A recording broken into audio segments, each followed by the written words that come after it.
High, কেমন আছো তোমরা সবাই? আমি বেশ ভালো আছি।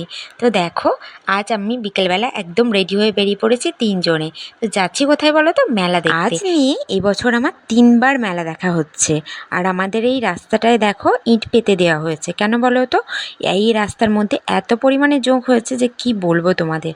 আর তার উপর তো কাদা আছেই। ধুলো বৃষ্টি পড়ছিল, তো যার জন্য বলেছিলাম বের হব না, কিন্তু বড়মশাই বলল চলো, বাড়িতে আছি যেহেতু, চলো একটু মেলা থেকে ঘুরেই আসি। আর শাশুড়িমা গিয়েছিল ননদের বাড়িতে, তো ওখান থেকেই ননদ আর ভাগনা আর শাশুড়িমা ৩ জনে এসে মেলাতে মিট করে নেওয়ার কথা। তো যাই হোক, দেখো রাস্তার মধ্যে বেরিয়ে পড়েছে আর দেখতে দেখতে মেলার মধ্যে চলেও এসেছি। আর এই হলো আমাদের এখানে বারুইপুরের রথ। তো আগে মানে এবছরই একবার এসেছিলাম, কয়েকদিন আগেই। আর এই এলাম মার সাথে, ভাইয়ের সাথে এসেছিলাম, আর এই বরের সাথে এলাম। আর প্রথম মানে যেদিন রথ হয় আর কি, সেই দিনকে গিয়েছিলাম শ্বশুরমশাই শাশুড়িমার সাথে রথ দেখতে। আর ছেলে যেহেতু ওই ড্রাগন গাড়িটা চড়ে গিয়েছিল, তো ওটা চড়বে বলেই দেখো এসে মানে বাড়ির থেকেই প্ল্যান করে এসেছে যে ওটাই চড়বো। তো দেখো ছেলে আর বাবা দুজনে বসেও পড়েছে। চড়তে তো আমার বড়ের জন্যই ভালো লাগে না, তো যার জন্য আমি চড়িও নি।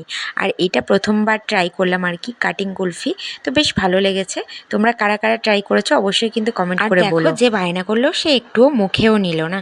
তো ওদের আসতে দেরি হচ্ছিল বলে আমরা টুকটাক এটা ওটা খাচ্ছিলাম আর মেলার মধ্যে ঘুরছিলাম। আর এইখানে দেখো সাহেববাবু আবার বায়না ধরলো পাপড়ি চাট। আর ওকে বাইরের খাবার অত দিইও না, আর ও নিজে থেকে খেতেও চায় না। তো ও যেটা চায় সেটা সঙ্গে সঙ্গে দেওয়ার চেষ্টা করি, কিছু খাওয়া। তো আমাদের মেলা দেখা প্রায় কমপ্লিট হয়ে গেল। আর ছেলে নিয়েছিল এই গাড়িটা, আর ভাগনাকে দিয়েছিলাম একটা মানে মোটর সাইকেল। তো দেখো বাড়িও চলে এলাম জিলিপি নিয়ে। কেমন লাগলো অবশ্যই কিন্তু তোমরা কমেন্ট করে জানিও।